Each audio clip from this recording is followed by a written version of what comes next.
بسم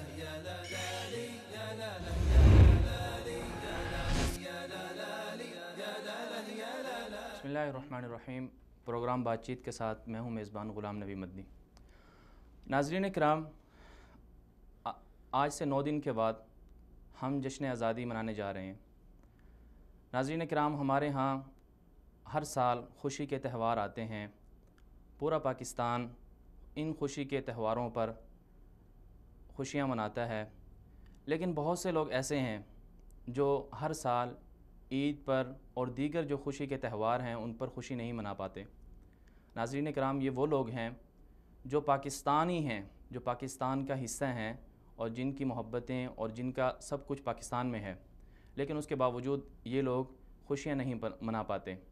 ناظرین کرام، یہ وہ لوگ ہیں جن کے عزیز و اقارب کو غیر قانونی طور پر لاپتہ کر دیا گیا ہے، اور انہیں اتنے سال ہو چکے ہیں کہ ان کے عزیز و اقارب کو ان کی کوئی خبر نہیں ہے۔ آج ہم ایسے ہی لوگوں کے بارے میں بات کر رہے ہیں، اور آج ہم بات کریں گے لاپتہ افراد اور ہمارے جو عدالتی ادارے ہیں، عدالتی کردار ہے لاپتہ افراد کے سلسلے میں، ان ایشوز پر ہم بات کریں گے۔ اس سلسلے میں اس پروگرام میں ہمارے ساتھ مہمان ہوں گے لائیو کال پر محترم جناب طارق اسد ایڈوکیٹ صاحب، اور اسی طرح لاپتہ افراد کے لیے کام کرنے والی سوشل ایکٹیوسٹ آمنہ مسعود جنجوعہ صاحبہ، اور اسی طرح ہمارا ساتھ دیں گے کراچی سے محترم جناب احسن کوہاٹی صاحب، اور اس کے ساتھ ہمارے ساتھ اسٹوڈیو مہمان ہوں گے محترم جناب اقرار احمد عباسی صاحب۔ تو ہم اپنے پروگرام کو سٹارٹ کرتے ہیں اپنے اسٹوڈیو گیسٹ سے، مولانا اقرار احمد عباسی صاحب۔ بہت شکریہ آپ نے ہمیں جوائن کیا۔ سر، یہ بتائیے کہ لاپتہ افراد ایک ایسا مسئلہ ہے جو پچھلے کئی سالوں سے، یعنی آپ یوں سمجھ لیں کہ لاپتہ افراد کا سلسلہ 2001 کی جو جنگ ہے 9/11 اس کے بعد شروع ہوا، تو آپ کیا سمجھتے ہیں کہ لوگوں کو لاپتہ کیوں کر دیا جاتا ہے؟ بسم اللہ الرحمن الرحیم، الحمدللہ والصلاة والسلام علی رسول اللہ۔ سب سے پہلے تو میں آپ کا شکریہ ادا کروں گا، آپ نے ایک انتہائی اہم موضوع پہ مجھے گفتگو کا موقع دیا ہے۔ پاکستان میں جہاں بے شمار اور مسائل ہیں، وہاں پر لاپتہ افراد کا مسئلہ ایک انتہائی سنگین نوعیت کا مسئلہ ہے جی، اور اس مسئلے میں احساس اس مسئلے کا صرف وہی کر سکتا ہے جو خود یا اس کا گھرانہ یا اس کے عزیز و اقارب اس سے متاثر ہوں۔ جی، پوری دنیا میں عدالتیں موجود ہیں اور عدالتوں میں قوانین موجود ہیں، اور قوانین کا نفاذ عدالتوں کا کام ہے، انصاف کرنا، جی، اور اس انصاف کو نافذ کرنا اداروں کا کام ہے۔ بدقسمتی سے پاکستان میں اس عنوان پہ میں سمجھتا ہوں کہ عدالت کا کوئی نظام، کوئی سسٹم موجود ہی نہیں ہے۔ جی، افراد کو گم کیوں کر دیا جاتا ہے، یہ ایک الگ کہانی ہے، یہ اداروں کا ایک اپنا مسئلہ ہے، اور اپنے مسائل کے لیے وہ کچھ افراد کو اٹھاتے ہیں۔ نہیں، ان مسائل میں کیا وجوہات بنتی ہیں جس کی وجہ سے گرفتار کیا جاتا ہے؟ یعنی ضروری بات ہے، میں یہ تو نہیں کہہ سکتا ہوں کہ جتنے بھی لوگوں کو اٹھایا جاتا ہے وہ سارے کے سارے معصوم ہوتے ہیں اور گناہوں سے پاک ہوتے ہیں، جی، لیکن ہر چیز کے لیے آپ ایک دنیا کا سب سے بدترین دہشت گرد پکڑتے ہیں، اور مثال کے طور پر پاکستان میں پکڑے گئے کلبھوشن یادو پکڑا گیا، اسی طرح عزیر بلوچ پکڑا گیا، اور وہ بابا لاڈلا پکڑا گیا، بہت سارے اس طرح کے لوگ پکڑے گئے ہیں۔ تو یعنی وہ ملک دشمن ہیں، دہشت گرد ہیں، لیکن ان کے حوالے سے بھی ایک قانون موجود ہے، جی، آپ کی عدالتیں موجود ہیں۔ تو اصولی طور پہ تو یہ ہونا چاہیے کہ جو بڑے سے بڑا دہشت گرد آپ نے پکڑا ہے، ملک دشمن آپ نے پکڑا ہے، کوئی آپ کے پورے ملک کو تباہ کرنے سے چند سیکنڈ پہلے آپ نے اس کو پکڑ لیا، اس کے باوجود دنیا کے کسی بھی مہذب ملک کا قانون آپ کو اس بات کی اجازت نہیں دیتا کہ آپ اسے 24 گھنٹے سے زیادہ اپنی حراست میں رکھیں، کیونکہ اس کے ساتھ انصاف اداروں نے نہیں کرنا، عدلیہ نے کرنا، عدالت نے کرنا ہے، اس لیے فوری طور پہ اسے عدالت میں پیش کر دیا جانا چاہیے۔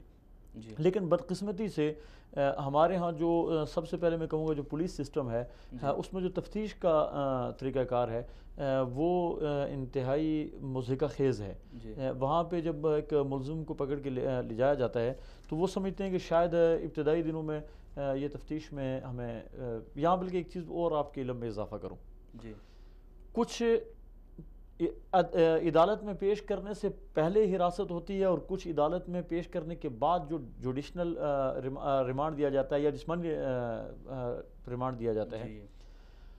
جو عدالت میں پیش کرنے سے پہلے ریمانڈ ہوتا ہے اصل ریمانڈ وہ ہوتا ہے، اور اس میں وہ ریمانڈ ایسا ہوتا ہے کہ اس میں جسمانی تشدد کیا جاتا ہے اور بسا اوقات بعض ملزموں پہ اتنا زیادہ تشدد کر دیا جاتا ہے کہ وہ عدالت میں پیش کیے جانے کے قابل نہیں ہوتے. پھر مجبوراً پولیس کو یا جن اداروں نے گرفتار کیا ہوتا ہے ان کی مجبوری ہوتی ہے کہ ان کی صحت بحال ہونے تک وہ اپنے غیر قانونی حراست میں اسے رکھتے ہیں ملزم کو، اور بعد میں عدالت میں پیش کرتے ہیں. پھر عدالت 3 دن 5 دن یا زیادہ سے زیادہ 14 دن تک کا جو ریمانڈ دیتی ہے، اس ریمانڈ میں پھر ملزم کو کچھ نہیں کہا جاتا.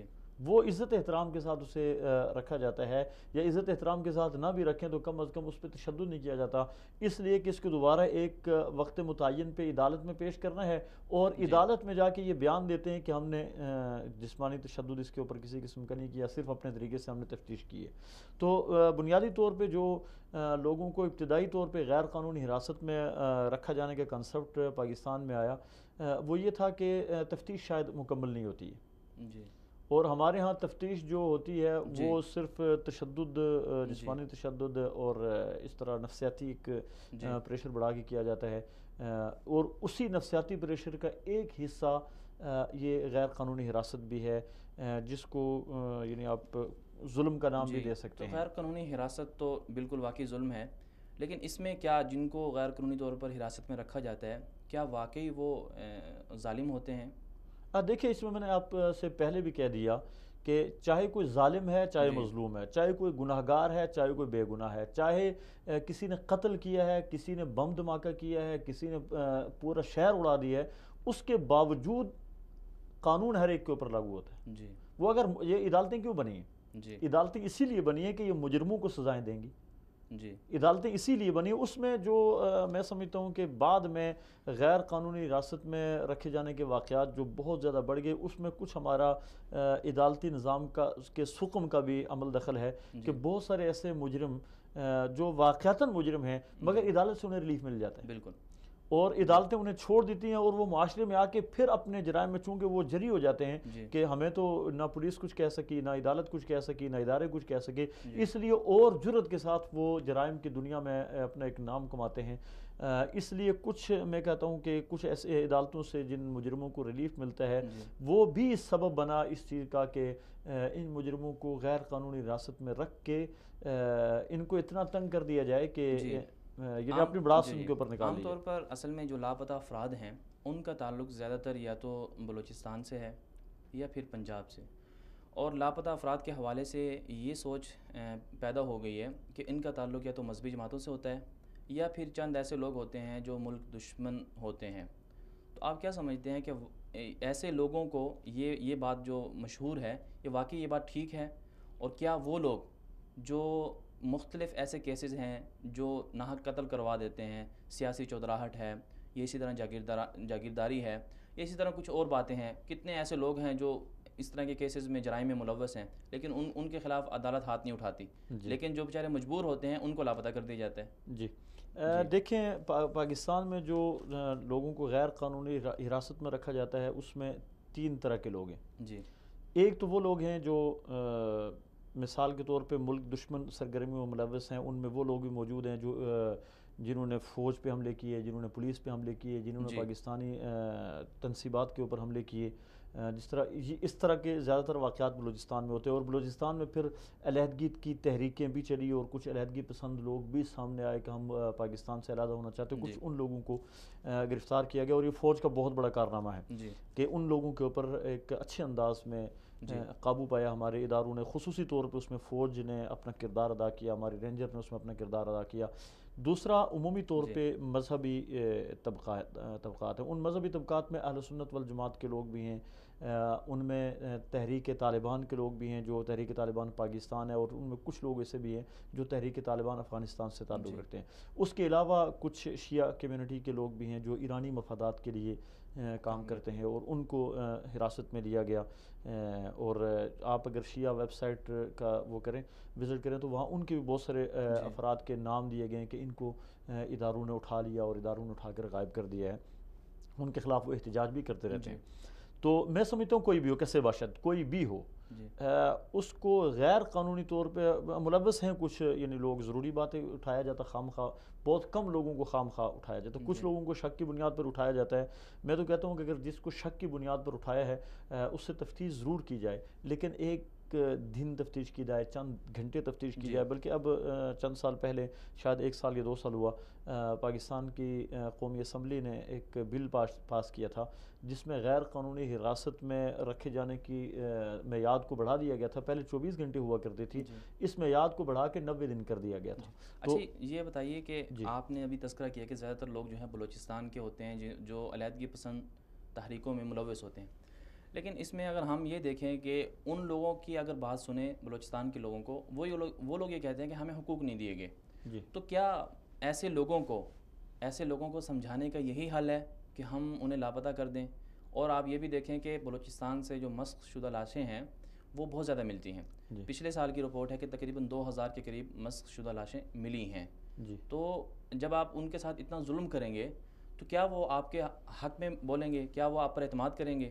پہلی بات اس میں پہلی بات تو یہ ہے کہ ضروری نہیں ہے کہ مسخ شدہ جو لاشیں آپ کو مل رہی ہیں تو وہ مسخ شدہ لاشیں آپ کی پاکستان کے اداروں کی طرف سے مل رہی ہیں. ضروری نہیں ہے. وہاں پہ مختلف تحریکیں ہیں علیحدگی کی.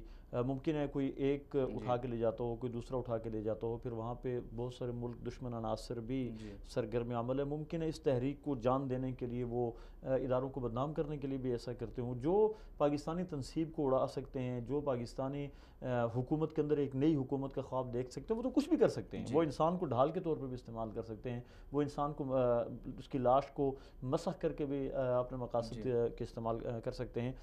لیکن میں نے چونکہ پہلے بالکل پروگرام کی ابتدا میں یہ عرض کر دیا کہ مجرم کوئی بھی ہو تو ہر چیز کے لیے چونکہ ہمارے پاس ایک قانون موجود ہے، چاہے وہ انگریز کا قانون ہے، چاہے کچھ بھی ہے، لیکن ہمارے پاس ایک قانون موجود ہے تو اس قانون پہ عملداری ہونی چاہیے. پہلے آپ کے پاس 24 گھنٹے ہوا کرتے تھے کہ آپ کسی بھی ملزم کو 24 گھنٹے کے بعد عدالت میں پیش کریں. اب آپ کو قومی اسمبلی نے اتنی چھوٹ دے دی کہ آپ 90 دن انویسٹیگیٹ کریں، اسے انویسٹیگیشن کریں، اس سے 90 دن تک.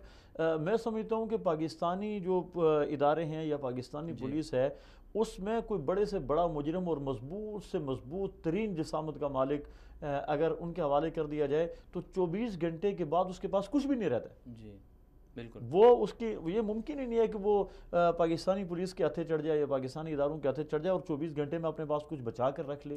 یہ ممکن نہیں. جی آپ نے بالکل بات صحیح کی کہ آپ کہہ رہے ہیں کہ ہمارے پاس قانون ہے، قانونی ادارے ہیں، ان میں پیش کیا جانا چاہیے. لیکن پھر سوال یہ اٹھتا ہے کہ جب قانون ہی ان کو انصاف نہ دے تو پھر وہ لوگ جیسے آپ نے بتایا کہ وہ ہمارے اداروں کے خلاف بولیں گے اور ہمارے جو قومی ادارے ہیں ان کے خلاف بات کریں گے، تو یہ تو پھر ایک ہوگا ہی نا. تو آپ کیا سمجھتے ہیں کہ بھئی ان کو پھر کس طرح سمجھایا جا سکتا ہے؟ اس میں وہ حق کس کا بنتا ہے؟ دیکھیں اگر عدالتی نظام میں سقم موجود ہے تو اس نظام کو مضبوط کریں. جی جہاں سقم موجود ہے، جہاں پہ کمزوری موجود ہے، جہاں سے مجرموں کو ریلیف مل رہا ہے، جہاں پیش کیے جانے کے بعد، اور اس میں صرف عدالت کا قصور نہیں ہے. ایک چیز میں آپ کو اور بتا دوں جو ہمارے قانون میں ایک بہت بڑا پرابلم بنا ہوا ہے، وہ یہ ہے کہ جب کسی بھی کیس کی انویسٹیگیشن کے بعد ایک مجرم کو، جو پہلے ملزم ہوتا ہے، اس ملزم کے اوپر کچھ جو کیسز بنائے جاتے ہیں، بدقسمتی سے یہ کام ہمارے تھانے دار صاحب کا ہے یا تھانے میں بیٹھے ہوئے کسی اے ایس آئی کا ہے، سوری اے ایس آئی کا ہے یا کسی بھی یعنی ایس ایچ او کا ہے، یہ کام ہے. تو اب ایس ایچ او نے ایف آئی آر کاٹ دی ہے اور ہمارے ہاں ایس ایچ او کے لیے کوئی خاص کرائٹیریا نہیں ہے کہ یہ قانون کا ماہر ہو. اب اس نے جو ایف آئی آر کاٹنی ہے، قانون نے اس ایف آئی آر کے مطابق فیصلہ کرنا ہے، اسی ایف آئی آر کے مطابق گواہیاں لینی ہیں، اسی ایف آئی آر کے مطابق ملزم کے پاس دفاع کا حق ہے.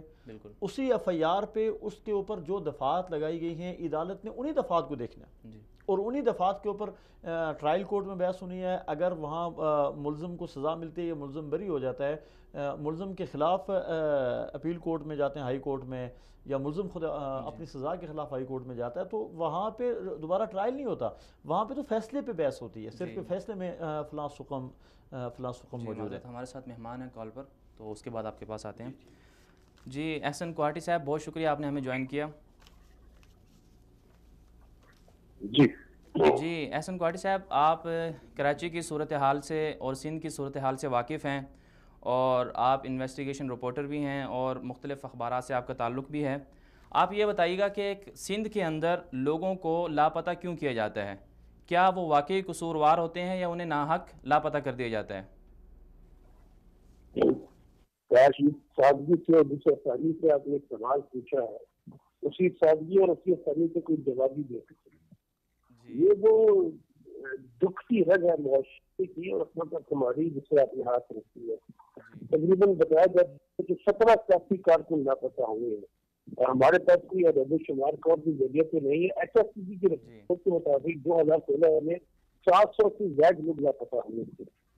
اچھا، اب یہ لوگ لاپتہ ہو کیسے جاتے ہیں؟ اس سوال سے یہ بھی بڑے امپورٹنٹ کا بنتا ہے کہ لوگ لاپتہ ہو کیسے جاتے ہیں، لکھ کیسے ہو جاتے ہیں۔ اس میں تو کچھ میرا دیکھنا یہ ہے، جہاں تک یہ رپورٹر سے میرا رابطہ رہا ہے تفتیش کاروں سے بھی، اور ان لوگوں سے بھی جو الزام لگاتے ہیں کہ ہمارے لاپتہ ہو گئے ہیں، میں نے دیکھا یہ کہ اس میں کچھ مغالطہ بھی ہوتا ہے۔ کچھ لوگ لاپتہ نہیں ہوتے، ان کے وہ یہاں پاکستان میں ان سے کچھ جرم سرکت ہو جاتا ہے، اور وہ یہاں سے جنوبی افریقہ چلے جاتے ہیں، وہ یہاں سے ملیشیا چلے جاتے ہیں، اور وہ اپنی پارٹی کے دباؤ پر وہ انہیں لاپتہ قرار دیتے ہیں۔ میں نے دیکھا ہے ایسا بھی، پر ایسا بھی ہے کہ واقعی لوگ لاپتہ ہو جاتے ہیں، اور اس میں زیادہ تر وہ لوگ لاپتہ ہوتے ہیں جو جن پالیسی الزامات یہ دیکھنے میں آتے ہیں کہ وہ اینٹی اسٹیٹ کسی گروہ سے منسلک ہوتے ہیں، یا وہ اینٹی اسٹیٹ کسی سرگرمی میں پائے جاتے ہیں،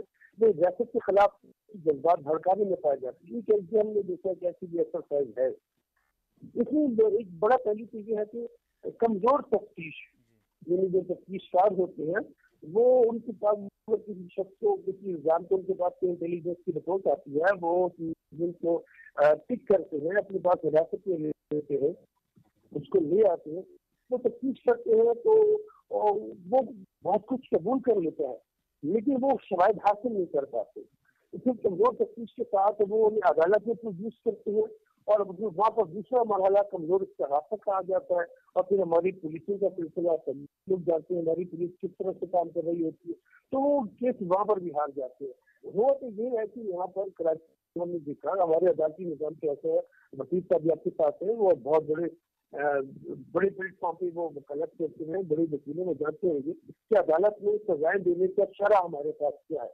ہمارا حال تو یہ ہے کہ ہم ابھی تک 12 مئی کے جو بقایا 12 مئی تھا ان کی فیصلے کو سزا نہیں دے سکے، اور عدالتوں کی کریج کا حوصلے کا یہ حال ہے کہ کراچی میں ایک ہائی کورٹ کے جج پر خود سے حملہ ہوتا ہے، اور عدالت میں کوئی جج اس کیس کو چلانے کا حوصلہ نہیں پاتا، مجبوراً ہمیں وہ کیس ملٹری کورٹ میں ڈالنا پڑتا ہے۔ اور یہ شرم کی بات ہے ہماری جوڈیشری کے لیے کہ ہماری جوڈیشری اپنے ہی ساتھی بڑے جج پر ہونے والے حملے کی سنوائی نہیں کر سکتی۔ یہ ہمارا عدالت کا کمزور نظام ہے، اور اس کمزور نظام میں کمزور تفتیش کے بعد جب کیس لے کر جایا جاتا ہے تو حال کیا ہوگا؟ وہ تو یہ کہ بڑے بڑے الزامات والے لوگ بڑی آسانی سے بہت آسانی سے نکل آتے ہیں، باہر نکل آتے ہیں، اور ایسا بھی ہوتا ہے کہ وہ پھر دوبارہ جب متحرک ہو جاتے ہیں، دوبارہ گرفتار کے لیے جاتے ہیں۔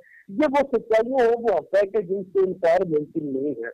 ایک ریاست کی حیثیت سے ایک ریاست کی ذمہ داری باہر یہ ہوتی ہے کہ وہ اپنی شہری کے لیے کام کرے، اور ہم نے تو یہ دیکھا کہ عامر کانسی فاروق کے لغاری صدر سے عامر کانسی کا الزام تھا کہ اس نے امریکہ میں کسی ایجنٹ کو مارا، تو ہم نے دیکھا کہ عامر کانسی کے لیے چاہیے امریکہ سے فلائٹ کر کے آتی ہے، اور اس وقت کہ ڈیرا اسماعیل خان کے ہوٹل سے پک کر لیتی ہے، لے کے چلی جاتی ہے۔ ہم یہ دیکھتے ہیں کہ امریکہ کے ایک جاسوس طرح لاہور میں 2 بندے پاکستانی کو مار دیتا ہے، اور پھر کس طرح اس کو نکال دیا جاتا ہے۔ ہماری ریاست کو بھی اسی طرح سے اپنی شہریوں کے لیے اسی محبت کی اور اسی توجہ کی میرے خیال میں سلوک کرنا ہوگا، اور پھر وہ قانون بھی اور وہ چوکسی بھی جہاں پر آج تک قانون کمزور پڑ جاتا ہے، جہاں پر آگے قانون کی احترام ختم ہو جاتا ہے، وہ بھی بہت حد تک اس سانحی نسل سے ثانیہ اور عالمیہ قوم کا اس کی ذمہ دار ہے۔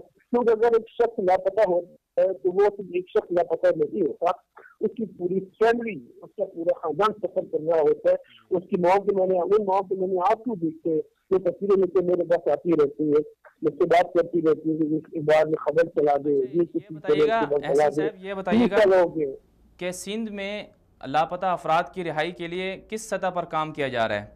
کیا اس کے لیے کوئی تنظیم بنائی گئی ہے؟ اور یہ بھی خبر سنی گئی ہے کہ سندھ میں جو وائس فار مسنگ پرسن کے حوالے سے کام کرنے والے ایک تنظیم کے رہنما ہیں ان کو بھی لاپتہ کر دیا گیا ہے۔ ہاں جی، یہ اتفاق کے محض سے میں دیکھنے آپ سے بات کر رہا ہوں 3-4 دن پہلے ایک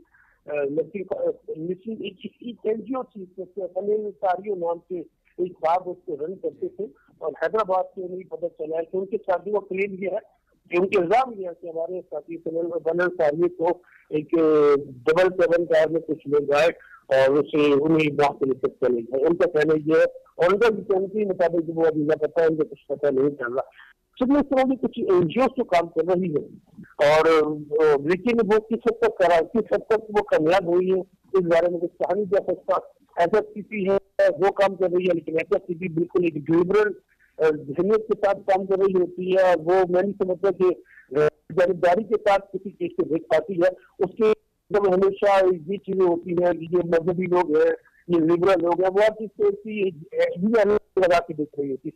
اس کے علاوہ دو اور این جی اوز ہیں جو کام کر رہی ہوتی ہے، اس میں اتنی زیادہ متحرک نہیں ہے۔ یہ اتنا گمبھیر ایشو ہے اور اس میں ایک نازک اور پیچیدہ ایشو ہے کہ اس پر کام کرنا بھی سمجھے کہ پورے طرح پر چلنے کے مترادف ہے۔ اچھا یہ بتائیے گا کہ عدالتی کمیشن لاپتہ افراد کی رہائی کے لیے کچھ بنایا گیا ہے، پاکستان کی سپریم کورٹ کی جانب سے عدالتی کمیشن بنایا گیا تھا، کیا سندھ میں عدالتی سطح پر لاپتہ افراد کی کوئی مدد کی جا رہی ہے؟ لوگ لاپتہ ہوتے ہیں اور بہت عرصے تک تو وہ بھی رپورٹ بھی نہیں کرا پاتے، کیونکہ ڈر یہی ہوتا ہے کہ اگر ہم نے کہیں پر لاپتہ ہم نے کہیں رپورٹ کروا دی تو پہلی بات تو یہ کہ تھانہ جو ہے ہمارے یہاں تو موٹر سائیکل کی چوری ہو جائے تو تھانے والے اس کی رپورٹ نہیں لے رہے ہوتے۔ اگر کوئی بات یہ چاہے کہ میرے گھر سے میرے بچہ کوئی لاپتہ کوئی آپ کے کچھ لوگ لے کر چلے گئے تو اس کی رپورٹ تھانے کا وکیل کرتا ہے، تو ہمارے پاس صحیح معاملے میں عدالتی شمار بھی نہیں ہے۔ عدالتی کمیشن بھی جب تک عدالتی کمیشن سے اور عدالتوں میں لوگ صورت میں جاتے ہیں جب ان کی تمام امیدیں ختم ہو چکی ہوتی ہیں اور وہ سمجھتے کہ چلے آخری کوشش کے طور پر وہ عدالت میں چلے جاتے ہیں اور کیس ڈال دیتے ہیں۔ عدالت پولیس کو بلا لیتی ہے، وزیر داخلہ کو بلا لیتی ہے، وزارت داخلہ کے وزیر سیکورٹی داخلہ کو بلا لیتی ہے، پھر وہی کارروائی ہوتی ہے مسجد وہ کہتے ہیں ہمارے پاس نہیں ہے، وہ کہتے ہیں ہمارے پاس نہیں ہے، ہم کہاں سے کیس کریں، کیس چل رہا ہوتا ہے اسی طرح کیس کرتے چلے آتے ہیں۔ اور عدالتوں کی کوئی زیادہ ایسی ہیلپ نہیں ہے، چند ایک ایسے کیسز ہیں کہ جا کے شاید عدالتوں سے کچھ مدد مل پائی ہے، اور عموماً ہوتا یہ بھی اگر کوئی شخص باہر آ بھی جاتا ہے، یہ لاپتہ شخص منظر عام پر آ بھی جاتا ہے اور اپنے گھر والوں سے مل بھی جاتا ہے، تو وہ پھر گھر والے بھی ڈر کے ہمارے کسی پر نہیں بتاتے ان کی پہلی کوشش یہی ہوتی ہے کہ اس سے سعودیہ کے ویزا لگا کے سعودیہ بھیج دیا جائے، کسی طرح سے ملیشیا بھیج دیا جائے، کسی طرح سے دبئی بھیج دیا جائے، تو وہ یہ نہیں بتاتے کہ ہمارا بچہ واپس آ گیا۔ اس حوالے سے ہم زیادہ تر جو کام کر رہے تھے وہ ہمارے پاس جو اطلاعات آتی ہے، ہمارے پاس کوئی ایسی جگہ نہیں ہے کہ ہم بتا سکیں کہ ایگزیکٹلی اتنے افراد لاپتہ ہوئے اور اتنے افراد واپس آئے یا مل گئے، یا باقی تو لاپتہ بھی ہوئے نہیں جو لاپتہ ہوئے تھے، ہم تو ایک الزام پر کام کر رہے تھے، پتہ چلتا ہے وہ لاپتہ ہو گئے۔ جی بہت شکریہ۔ جی آپ مولانا اقرار عباسی صاحب آپ بات کر رہے تھے کہ ہمارے ہاں جو انویسٹیگیشن رپورٹ بنتی ہے، جی جو آپ کے مہمان تھے یہ سیلانی صاحب تھے، جی سیلانی صاحب جو مشہور ہیں، دیکھتا رہا اور دیکھتا چلا گیا، اور ان کے پاس جو ہے مختلف ایسے کیسز آتے ہیں، مختلف لوگ رابطہ کرتے ہیں، ان کے کالموں میں بھی ہمیں دیکھنے کو ملتا ہے کہ درد ہے لوگوں کا جو یہ بیان کرتے ہیں۔ خیر یہ درد بیان کر رہے تھے سندھ کا، ہم بات کر رہے تھے کہ پولیس میں جب انویسٹیگیشن رپورٹ بنتی ہے تو اس کے بعد ہمارے عدالتی نظام میں ایک سکم آتا ہے، اس کے بعد سارے فیصلے ہوتے ہیں عدالتی۔ دیکھیں جب پولیس رپورٹ بنتی ہے تو پولیس رپورٹ بنانے والا تھانے کے اندر بیٹھا ہوا ایک پولیس افسر ہوتا ہے، اور وہ چاہے کوئی ایس ایچ او ہو، چاہے تھانے کا کوئی بھی ذمہ دار ہو، تو وہ قانون سے اچھی طرح واقف نہیں ہوتا، ٹھیک ہے۔ پھر بسا اوقات ایک مجرم کو سزا دلوانے کے لیے اس پہ کچھ ایسی دفعات لگا دیتے ہیں جو بعد میں وہ عدالت میں ثابت نہیں کر سکتے۔ پھر تیسری چیز یہ ہوتی ہے کہ بعض دفعہ اپنے کیس کو مضبوط کرنے کے لیے ایسی دفعات بھی لگا دی جاتی ہیں جو حقیقت میں اس مجرم یا ملزم نے کیا نہیں ہوتا، اس کے اوپر ڈال دیا جاتا ہے، یا کچھ اور لوگوں کے جرائم بھی کسی اور کے کھاتے میں ڈال دیا جاتے ہیں۔ یعنی آپ کہنا یوں چاہ رہے ہیں کہ اصل میں جو لاپتہ افراد کا کیس کمزور ہے اور ان کو رہائی نہیں مل پا رہی، اس کی وجہ سب سے پہلے یہ جو بنیادی رپورٹ بنتی ہے ان کے نہیں اس چیز کا لاپتہ افراد کے ساتھ کوئی تعلق نہیں جو رپورٹ میں کہہ رہا ہوں. یہ رپورٹ تو میں عدالتی سکم کی بات کر رہا ہوں کہ عدالت سے جو ملزموں کو یا مجرموں کو جو ریلیف مل جاتا ہے تو اس لیے ادارے یہ سمجھتے ہیں کہ اگر ہم نے گرفتار شدہ لوگوں کو پولیس کے حوالے کیا، اداروں کے حوالے کیا، عدالت کے حوالے کیا تو عدالت سے وہ ریلیف پا کے پھر دوبارہ آ جائیں گے. بالکل. اور ان کو اپنے جرم کی سزا نہیں ملے گی، اس لیے ان کو غیر قانونی حراست میں رکھا جاتا ہے.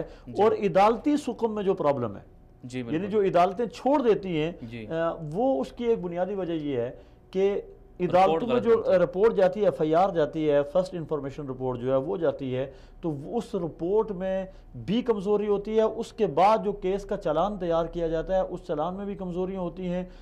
پھر گواہ جو سرکاری ڈالے جاتے ہیں یا ایسے گواہ ڈالے جاتے ہیں جن کو کچھ پیسے دے کے گواہ بنایا جاتا ہے یا کسی اور کھاتے میں ان کو گواہ بنایا جاتا ہے تو وہ ان کی گواہیاں کمزور ہوتی ہیں جس کی وجہ سے عدالت میں. اچھا یہ بتائیے کہ لاپتہ افراد کے جو لواحقین ہیں، لاپتہ افراد کو تو عدالتوں میں انصاف نہیں مل پاتا، تو جو ان کے لواحقین ہیں ان کو کس قدر مشکلات کا سامنا کرنا پڑتا ہے؟ دیکھیں اس درد کو محسوس اور بیان وہی کر سکتا ہے جس نے اس درد کو اپنی آنکھوں سے دیکھا ہو، جو اس درد کا متاثر ہو.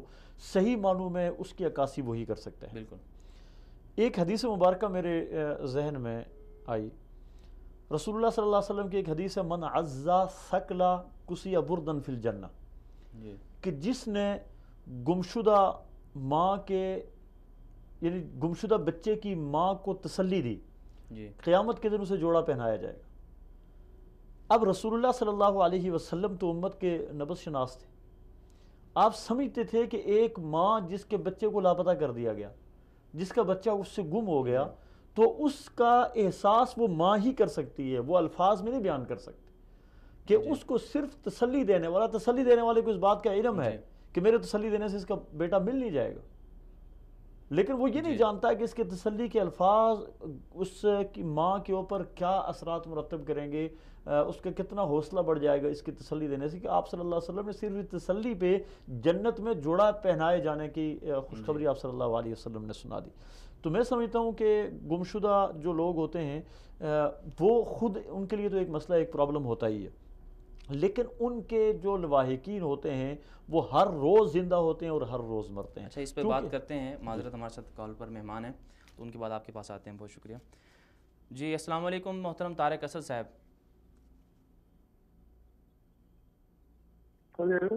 جی محترم طارق اسد صاحب، آپ کا بہت شکریہ، آپ نے ہمیں جوائن کیا. جی سر یہ بتائیے کہ آپ نے اب تک جی غالباً کال ڈسکنیکٹ ہو گئی ہے تو دوبارہ رابطہ کرتے ہیں. جی آپ بات کر رہے تھے. میں عرض یہ کر رہا تھا کہ جو لواحقین ہوتے ہیں لاپتہ افراد کے، وہ ہر روز مرتے ہیں اور ہر روز جیتے، چونکہ انہیں ہر روز ایک نئی امید ہوتی ہے کہ شاید کل مل جائے، شاید پرسوں مل جائے. اور یہ المیہ ہے کہ اب تک پاکستان میں بے شمار افراد ایسے ہیں جن کو 5 سال 10 سال 15 سال ہو گئے وہ لاپتہ ہیں، اور ان کے بارے میں ان کے لواحقین کو کوئی خبر نہیں ہے کہ وہ زندہ بھی ہیں یا نہیں. بالکل.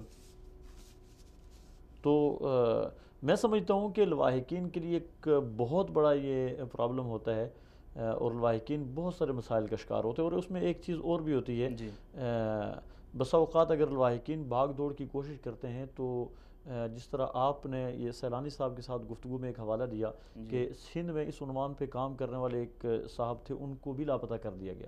تو لواحقین کی کچھ مسائل یہ بھی ہوتے ہیں کہ اگر وہ آواز اٹھاتے ہیں تو ان کی آواز کو نادیدہ قوتیں دبا دیتی ہیں. جی اس میں ایک رویہ بنیادی طور پر یہ بھی ہے، یہ بھی دیکھا گیا ہے کہ جیسے ایک رپورٹ میں نے پڑھی، اس میں یہ تھا کہ 70,000 کیسز ریکارڈ ہوئے ہیں اب تک 2001 کے بعد.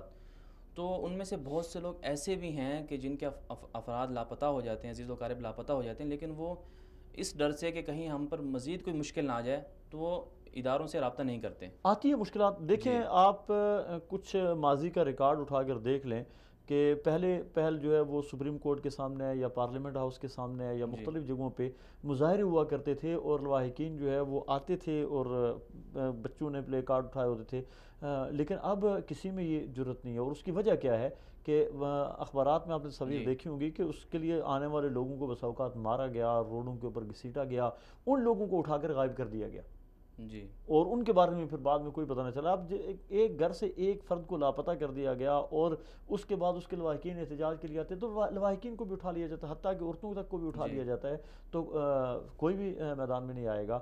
یعنی ایک تو ظلم، اور ظلم بالائے ظلم میں سمجھاؤں ہوتا ہے، تو لواحقین بہرحال جی بہت مشکلات کا سامنا مشکلات کرتے کا ہیں۔ شکار ہوتے اچھا ہیں۔ یہ بتائیے کہ جن کے عزیز و اقارب لاپتہ ہیں وہ اپنے عزیز و اقارب کو کیسے رہا کروا سکتے ہیں؟ اس کے لیے دیکھیں کیا ان کے دیکھیں پاس؟ اس کے لیے سب سے جی پہلا جو پروسیس ہے، جس طرح یہ پہلے وہ جی جی سیلانی صاحب بھی کہہ چکے ہیں کہ کچھ لاپتہ افراد تو ایسے ہوتے ہیں جو اپنی مرضی سے بعض دوسرے ملکوں میں نکل جاتے ہیں، اور ان دوسرے ملکوں میں ان کا نکلنا چونکہ غیر قانونی ہوتا ہے، تو جی اس لیے وہ کسی کو بتا کر نہیں جاتے، اور والدین یا عزیز و اقارب سمجھتے ہیں کہ لاپتہ ہو گئے، ان کا ایک الگ پروسیس ہے۔ جی کچھ لوگ وہ ہیں جی جو کسی شعبے میں پکڑے جی گئے یا کسی معذرت، جرم میں جی پکڑے معذرت گئے۔ ہمارے ساتھ مہمان ہے، اس کے ہاں بعد آپ ٹھیک ہے، بتا آپ سکتے سن لیں ہیں۔ طارق سے۔ جی محترم طارق اسد صاحب بہت شکریہ۔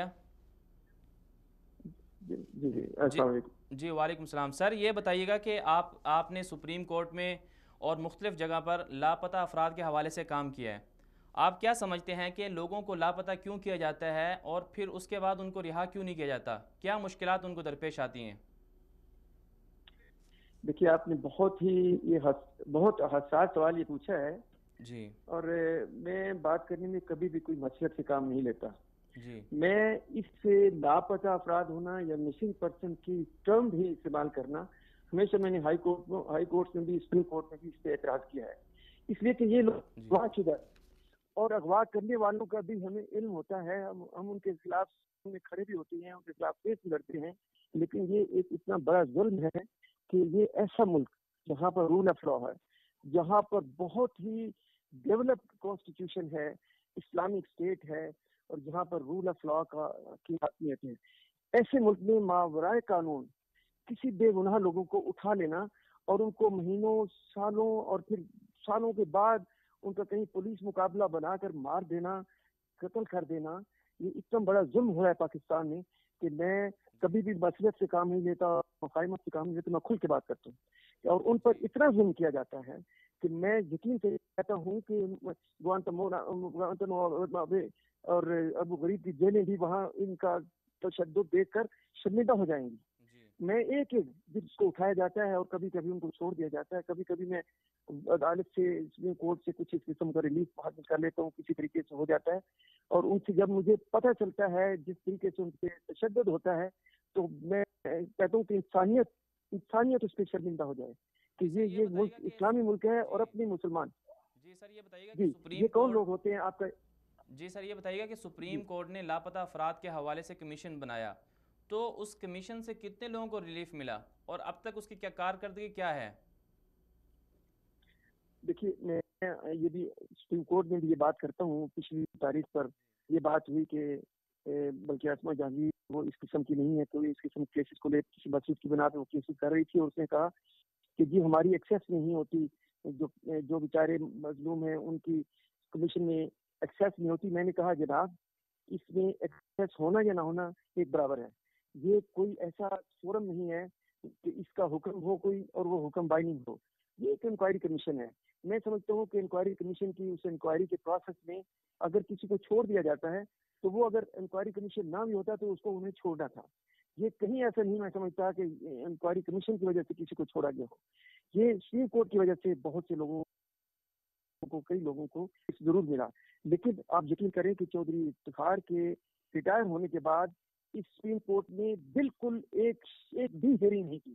پہلے تو یہ تھا کہ 5 کا بینچ ایک بہانہ بنا دیا کہ 5 کا بینچ سنا کرے گا، اور کئی سال نہیں لگا، اس کے بعد میں نے کہا یہ اعجاز افضل صاحب کے میرا خیال ہے غالباً چیف جسٹس کے ساتھ سر، میں نے کہا جناب بات یہ ہے کہ 5 جو بیٹھیں گے نہیں تو اس کا مطلب ہے کہ سن جائیں گے، پہلے 3 کا بینچ سنتا تھا کہ 9 منتھ لوگوں نے ناراض نہ تھی، تو پھر انہوں نے کہہ دیا کہ ٹھیک ہے یہ 3 کا بینچ سنا کرے گا اور ہر ہفتے سنے گا، لیکن اس بات کو کیے ہوئے بھی 1.5 سال ہو گیا ہے، اور یہ کیس اس کے دوران میں ایک بار فکس ہوا اور پھر بینچ ٹوٹ گیا اور نہیں سنا گیا۔ اب یقین کریں، لیکن اگر یہ سپریم کورٹ اگر ان کی بات کرے تو بہت ریلیف ملتا ہے اور مل سکتا ہے. لیکن افسوس کی بات ہے کہ ہمارے ججز، جو بہت میں اہم بات کرنا چاہتا ہوں، بڑی کھل کے بات کرنا چاہتا ہوں اور جرات کے ساتھ بات کر رہا ہوں، کہ ہمارے سپریم کورٹ یا ہائی کورٹ کا ایک بھی جج ایسا نہیں جو انڈیپینڈنٹ ہو. اور جان مارشل کی میں پھر وقت اگر مجھے دیں گے تو میں آپ سناؤں گا کہ یہ ہمارے اوپر اللہ تعالیٰ کا عذاب ہے. جان مارشل کی بڑی خوبصورت فریز اگر کہیں میں سناؤں گا، جس نے یہ کہا کہ جب سننگ اور انگریٹفل پیپل ہوں تو اللہ تعالیٰ ان پہ یہ ایک ایسا اس شکل میں عذاب نازل کرتا ہے کہ اس میں کرپٹ، اگنورینٹ اور ڈپینڈنٹ جوڈیشری نازل کر دیتا ہے. ہم سننگ اور انگریٹفل پیپل ہیں، سچی بات ہے. ہمارے اوپر عدلیہ جو ہے وہ ڈپینڈنٹ ہے، اور ان کا کوئی بھی فیصلہ اگر سینسٹیو ہوتا ہے، حساس ہوتا ہے، تو وہ ڈپینڈنٹ نہیں ہو سکتا.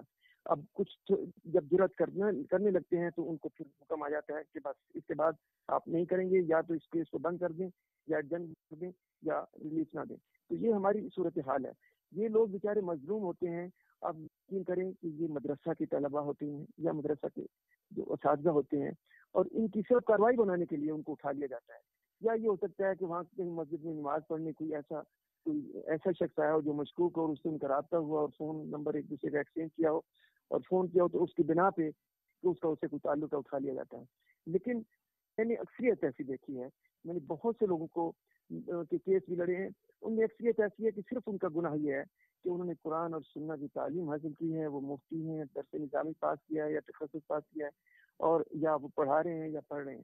اور ایسے بیچارے شریف لوگ، ایسے مظلوم لوگ، میں مثال دیتا ہوں کہ مولانا عبد القیوم استاد کے اتنے معصوم انسان، اس کو اٹھائے ہوئے ہیں اور کئی سالوں سے، اور اتنا تشدد ہے. میں جو باہر نکلے ہیں انہوں نے مجھے بتایا کہ ان کو دیکھا ہے. ابھی ایک شخص باہر آیا، اس نے 2 بھائیوں کو اٹھایا ہوا ہے، 2 بھائیوں کو اٹھایا ہوا ہے. تو ابھی ایک شخص باہر چھوڑا انہوں نے، اس نے بتایا کہ دونوں کو انہوں نے دیکھا وہاں پر. اور لیکن ایک اس کے ساتھ لڑکا، ایک دوست 8 مہینے اس کے ساتھ رہا بھی ہے، لیکن وہ اسی طرح مسنگ پرسن ہے آج تک. تو اس طرح کے یہ حقائق ہیں کہ آپ سوچ نہیں سکتے. میں نے لال مسجد کے اوپر ایک کتاب لکھ ڈالی تھی، اور وہ ماشاءاللہ بڑی یعنی بہت ہی کمپریہنسو ہے. ابھی میں اس پہ کتاب لکھ رہا ہوں کہ یہ جو مسنگ پرسنز ہوتے ہیں وہ کیسے مسنگ ہوتے ہیں، اور ان کے اوپر کس طرح کا تشدد کیا جاتا ہے.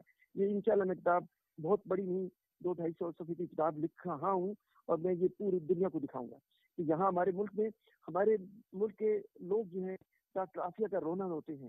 امریکہ نے اس کے اوپر یہ کیا ہے، امریکہ نے اس کو سزا یہ دیا ہے. ہمارے ملک کے اندر دن میں کئی لوگوں کو اٹھا کر ان کو پولیس مقابلے میں مار دیا جاتا ہے، ان کے اوپر تشدد کیا جاتا ہے. اور میں آپ کو بڑی دردناک یہ بات بتاؤں کہ جتنے لڑکے اٹھائے جاتے ہیں ان کی عمریں تقریباً 25، 27، 30، 32 سال کی ہوتی ہیں. ان کی شادی ہوئی ہوتی ہے، 2-3 بچے ہوتے ہیں، والدہ بوڑھی ہوتی ہے، والدہ بیچارے کسی کام میں یا تو مر جاتے ہیں یا تڑپ کے ان کا انتظار کرتے ہیں، اور بچے بیچارے بھی مددگار ہو جاتے ہیں.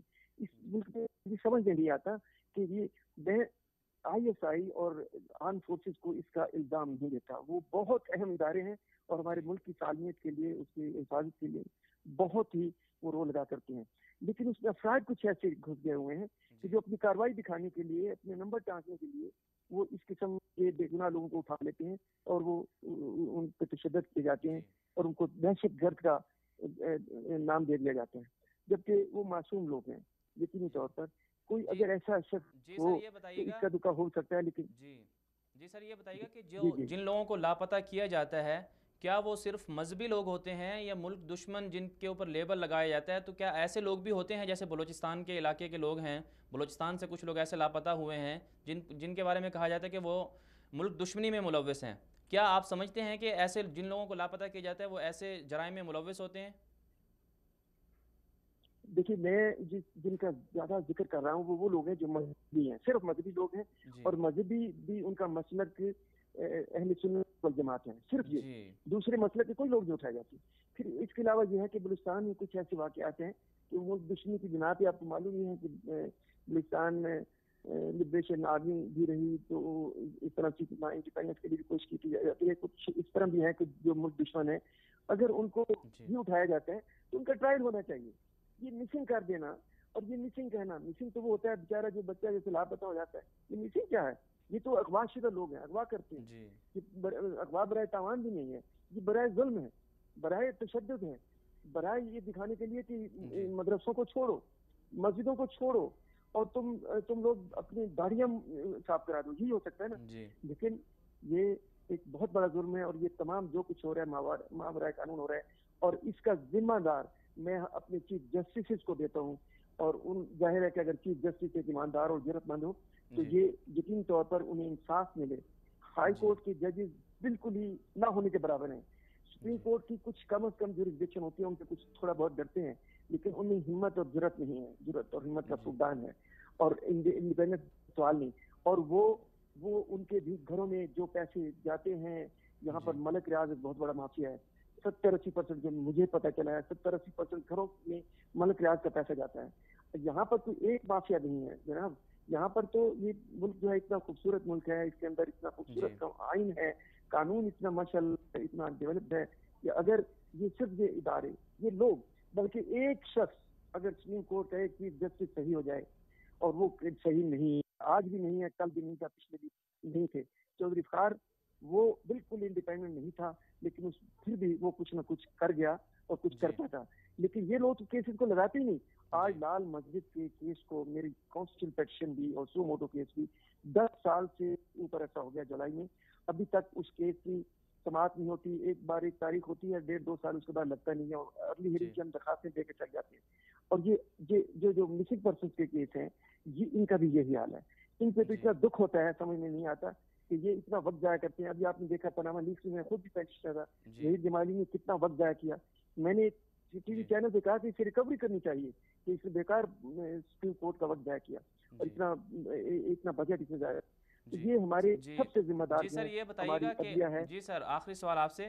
آپ نے کہا کہ میں مذہبی لوگوں کے حوالے سے آپ کام کرتے ہیں، تو آپ اہل سنت والجماعت کے رہنما مولانا معاویہ اعظم جو کچھ عرصے پہلے رہا ہوئے، کچھ دن پہلے، تو آپ ان کے کیس کو جی جی کس نظر سے آپ دیکھتے ہیں؟ دیکھیے، میں ہی ان کا کیس سپریم کورٹ میں داخل بھی کیا ہوا تھا، جی اور وہ ایک بار لگا اور پھر وہ بینچ ٹوٹ گیا.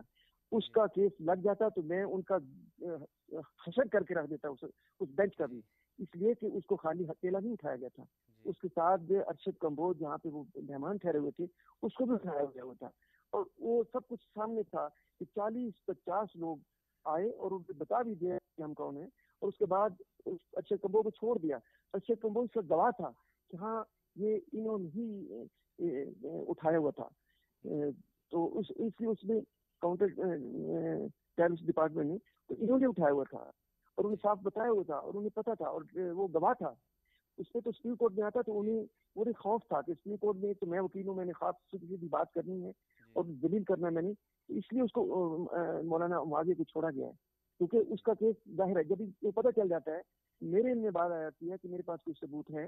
اسی طرح سے مولانا عبدالعزیز کے داماد کو چھوڑا گیا 7 مہینے، اس کے اوپر جو تشدد کیا وہ بیچارہ بتاتا نہیں، لیکن ہمیں انڈائریکٹلی ہمیں کہیں سے پتہ چلا ہے کہ اس کے اوپر جتنا تشدد کیا گیا سوچ نہیں سکتے. اس پر دباؤ ڈالا گیا کہ اپنی بیوی کو طلاق دو. اس نے جی کہا سر، میری یہ بیوی بتائیے گا، منصوبہ میں جی کس سر طرح کر ایک سکتا ہوں. سوال اور آپ سے، کہ یہ بتائیے گا کہ ایک قانون پہلے یہ تھا کہ 24 گھنٹے کے اندر کسی بھی ملزم کو عدالت میں پیش کیا جانا ضروری ہے. پھر ابھی کچھ عرصے پہلے یہ قانون بنا دیا گیا کہ 90 دن تک اس کو اپنے تحویل میں رکھ سکتے ہیں، 90 دن کے بعد اس کو عدالت میں پیش کیا جا سکتا ہے. تو اس حوالے سے آپ نے کیا کام کیا ہے، اور اس قانون کو آپ کس نظر سے دیکھتے ہیں؟ دیکھیے، اصل میں یہ قانون ایسا ہوا کہ جس کو آئینی تحفظ دے دیا گیا، جی لیکن اس کے باوجود بھی آپ یقین کریں کہ اس میں 24 گھنٹے کے اندر اس کے باوجود بھی پیش کرنا ہوتا ہے. جی لیکن یہ کیا 90 دن کا، یہ تو 90 ماہ کے بعد بھی پیش نہیں کرتے. ان کے لیے قانون کی ضرورت ہی نہیں ہے. یہ جو قانون بنایا گیا، میں سمجھتا ہوں یہ 21D سیکشن آرمی ایکٹ کا جو ہے اس میں امینڈمنٹ کی گئی، ترمیم کی گئی، اس کی ضرورت ہی نہیں تھی. ان کے لیے قانون ہے ہی نہیں، ان کے لیے قانون کی ضرورت ہی نہیں ہے. وہ اٹھا لیتے ہیں، ان کو پوچھنے والا نہیں. عدالت میں جاتے ہیں تو یہ جو آ دیتے ہیں ہمیں پتہ ہی نہیں، ہمیں علم ہی نہیں ہے. یہ عدالت جیل والا کیس آپ کو معلوم ہوگا، 11 بندے جو اٹھائے تھے، 4 شہید کر دیے. سپریم کورٹ میں نے چودھری افتخار کے وقت میں وہ کیس بالکل جیت لیا تھا، لیکن چودھری افتخار کے اوپر آخری وقت میں پھر دباؤ پڑا تو انہوں نے فیصلہ ہمارے خلاف کیا. لیکن ان کی زندگیاں بچی چودھری افتخار کی وجہ سے، کم از کم کچھ نہ کچھ ہوا. ان 7 کی زندگیاں باقی ہیں، ورنہ ان کا طریقہ کار یہ تھا جس سیل میں تھے کہ وہاں سے لوگوں نے ان کو بتایا تھا کہ یہاں صرف لاش چھپتی ہے، یہاں پہ کہیں بھی پیش نہیں کیا جاتا، نہ ہی ان کا علاج، نہ ہی کچھ، یہاں سے لاش چھپتی ہے. تو یہ ایسے کیسز ہیں جس میں ہم نے دیکھا کہ انہوں نے اٹھایا، اور اٹھانے کے بعد یہ تھا کہ اس کی موت ہی ہونی ہے، اگر وہاں نہیں تو پولیس مقابلے میں ڈال دینا ہے. یہ آپ کو معلوم ہے 18 لوگوں کو جو پولیس مقابلہ مارا گیا تھا، ملک اسحاق اور غلام رسول کو، وہ پولیس مقابلہ کیا تھا، وہ گرفتار تھے ان کے پاس. اسی طرح اوکاڑا میں 6 کہتے ہیں دہشت گردوں کو مار دیا. پھر ایک خبر آئی جب یہ واقع ہوا دربار کا، تو انہوں نے کہا 88 بندے وہاں شہید مارے گئے ہیں، تو انہوں نے کہا جی ہم 100 دہشت گرد مار دیا ہے. بھائی وہ کون دہشت گرد ہے؟ میں نے ہائی کورٹ میں یہ پیٹیشن فائل کی، اس کے نام کی لسٹ بتاؤ، کون ہے، کس لیے مارا ہے، کب اور کہاں مارا ہے، اور ان کا پوسٹ مارٹم. تو وہ پینڈنگ ہے کیس. تو میں تو یہی ان سے پوچھتا ہوں کہ یہ دہشت گرد کون ہیں؟ دہشت گرد تو وہ ہیں جو مار رہے ہیں، جو اٹھا رہے ہیں، جو ان کے اوپر تشدد کر رہے ہیں. یہ بیچارے تم بڑے معصوم لوگ ہیں. یہ قرآن اور حدیث میں تو رش کرتا ہوں، کاش میں بھی مدرسے میں پڑھا ہوتا. میں لندن کی بجاؤں وہاں پڑھا ہوتا. بہت شکریہ جی، بہت شکریہ، آپ نے ہمیں وقت دیا، بہت شکریہ. جی ناظرین، ہم بات کر رہے تھے لاپتہ افراد کے حوالے سے اور ان کے لواحقین کے حوالے سے کہ لوگوں کو لاپتہ کیوں کیا جاتا ہے. آپ نے جیسے کہ سنا کہ عام طور پر معصوم لوگوں کو لاپتہ کر دیا جاتا ہے. اور پھر اس کے بعد اس سلسلے میں جیسے کہ محترم طارق اسد صاحب نے کہا، اور جو سپریم کورٹ کے وکیل بھی ہیں، ان کا کہنا یہ تھا کہ جو عدالتیں ہیں ہماری، اور جو ہمارے جج ہیں، اور جو ہمارے ہائی کورٹس کے دیگر ادارے ہیں، وہ اس سلسلے میں انصاف نہیں کرتے. تو انشاءاللہ ہم اپنے پروگرام کو جاری رکھیں گے. اپنے اس پروگرام میں انشاءاللہ ہمارے ساتھ دیگر مہمان بھی ہوں گے، ہم ان کو بھی لیں گے. لیکن اس سے پہلے ہم ایک بریک لیتے ہیں، بریک کے بعد واپس آتے ہیں. ٹیک اے بریک.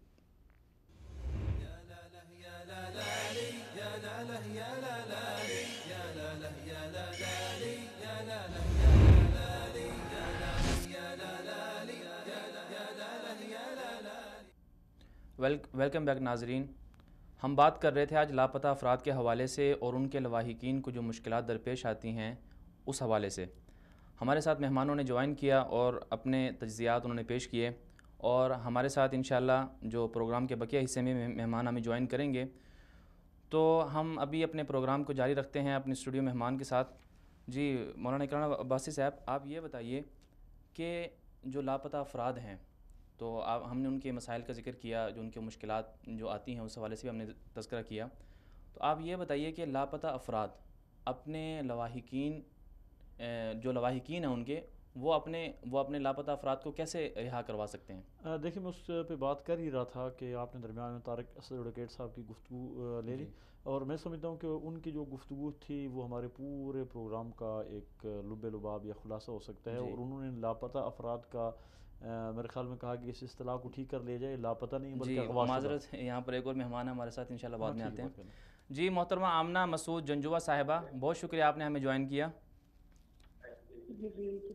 جی یہ بتائیے گا کہ پاکستان میں لاپتہ افراد کے حوالے سے آپ کی جو کارکردگی ہے وہ پورے پاکستان کے سامنے ہے. تو سب سے پہلے تو یہ بتائیے گا کہ آپ کو کس چیز نے مجبور کیا کہ آپ لاپتہ افراد کے لیے میدان میں نکل پڑیں؟ دیکھیے اب یہ تو ہے کہ آپ کو پتہ ہے کہ میرے ساتھ خود بھی ایسا واقعہ پیش آ چکا ہے. میرے شوہر مسعود جنجوہ 2005 میں اپنے دوست فیصل فراز کے ساتھ پشاور جا رہے تھے، اور یہ دونوں، ان کا کچھ پتہ نہیں چلا کہ یہ لوگ کہاں گئے. اور اس کے بعد خیر 2-3 مہینے تو میں بالکل شاک میں تھی، اور بچے میرے چھوٹے چھوٹے تھے، مجھے کچھ سمجھ نہیں آئی کہ یہ کیا ہے. مگر آہستہ آہستہ پھر مجھے سمجھ آئی، میں نے دیکھا کہ یہ ملک جو ہے ہمارا کس مصیبت میں 2-4 ہے. اس میں ایک وار ٹیرر ہے، سیاسی پس منظر جو مجھے نظر آیا. تو پھر مجھے پتہ چلا کہ یہ جو ہے یہ بہت ہی خطرناک ایک مسئلے ہیں جو جن میں سے ہمارا ملک جو ہے وہ گزر رہا ہے.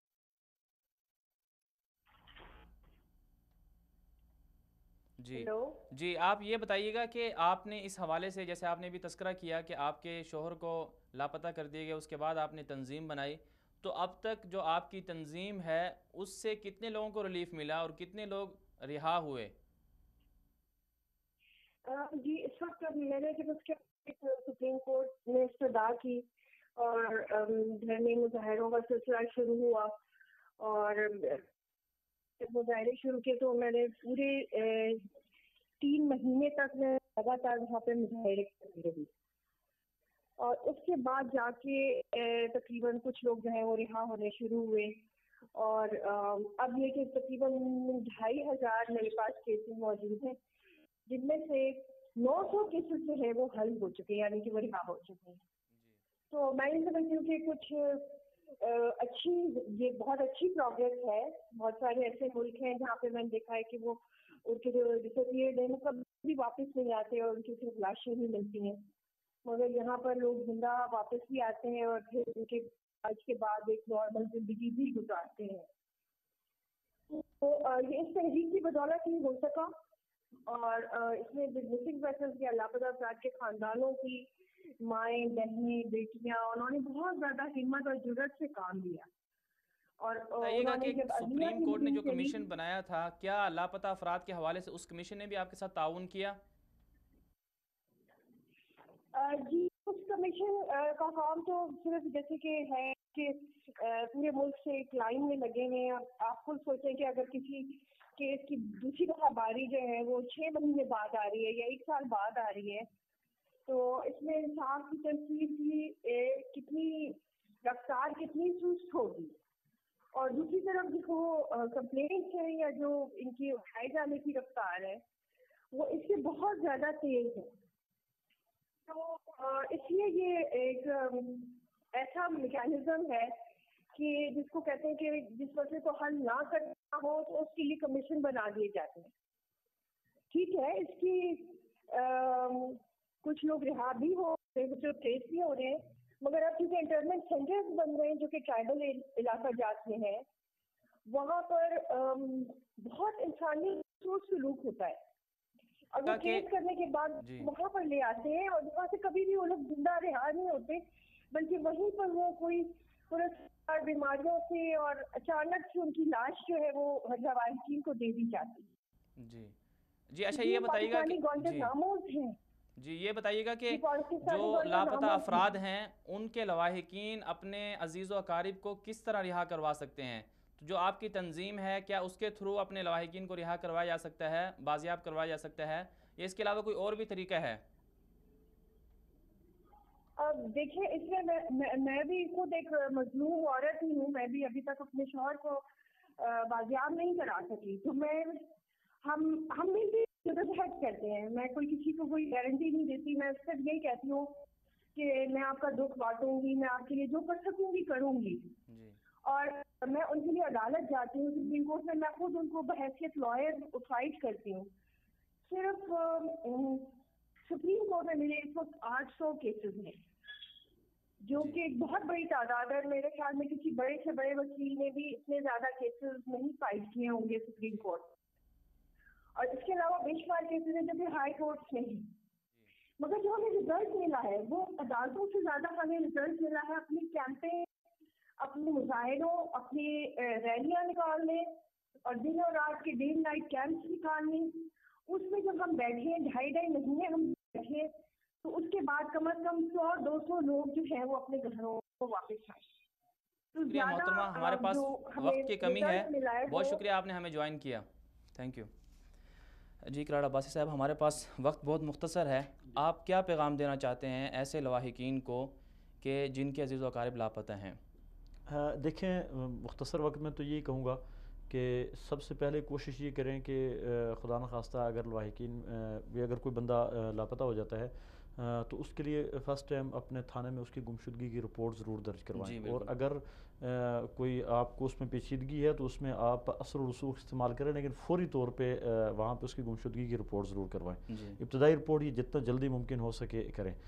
دوسری بات یہ ہے کہ پھر سپریم کورٹ نے لاپتہ افراد کے انکوائری کا ایک کمیشن بنایا ہوا ہے. اس کمیشن میں جا کے آپ اپنا کیس دائر کریں. بے شک جس طرح وہ آمنہ مسعود جنجوعہ صاحبہ کہہ رہی تھی کہ 6 ماہ کے بعد تاریخ آتی ہے، لیکن کم از کم ایک ریکارڈ پہ موجود ہوگا کہ یہ بندہ گمشدہ ہے. پھر تیسری جس چیز کا سب سے زیادہ ضروری میں سمجھتا ہوں دعاؤں کا اہتمام بہت زیادہ کریں اور اثر و رسوخ استعمال کر کے اپنے گمشدہ اور آواز ضرور اٹھائیں. جن کے لیے آواز نہیں اٹھتی ہے ان کی آواز کو خاموش کر دیا جاتا ہے، ان کو پولیس مقابلوں میں مار دیا جاتا ہے. تو بہرحال میں یہی پیغام دوں گا کہ لاپتہ افراد کے لیے جتنی ممکن کوشش ہو سکے ہر بندہ اس میں اپنا حصہ ڈالے. جی بہت شکریہ آپ کا. جی ناظرین، آج ہم بات کر رہے تھے لاپتہ افراد کے حوالے سے اور ان کے لواحقین کو جو مشکلات درپیش آتی ہیں اس حوالے سے. ہمارے ساتھ مہمانوں نے ساتھ دیا تو سب مہمانوں کا یہی کہنا تھا کہ جو لاپتہ افراد ہیں ان کے ساتھ جو ہمارے ادارے ہیں اور جو ہماری عدالتیں ہیں وہ واقعی ناانصافی کرتی ہیں اور جیسا کہ ہماری پارلیمنٹ کی طرف سے قانون بنایا گیا کہ 90 دن لوگوں کو تحویل میں رکھا جا سکتا ہے، تو اس پر بھی ہمارے مہمانوں نے گفتگو کی کہ یہ قانون واقعی ناانصافی پر مبنی ہے۔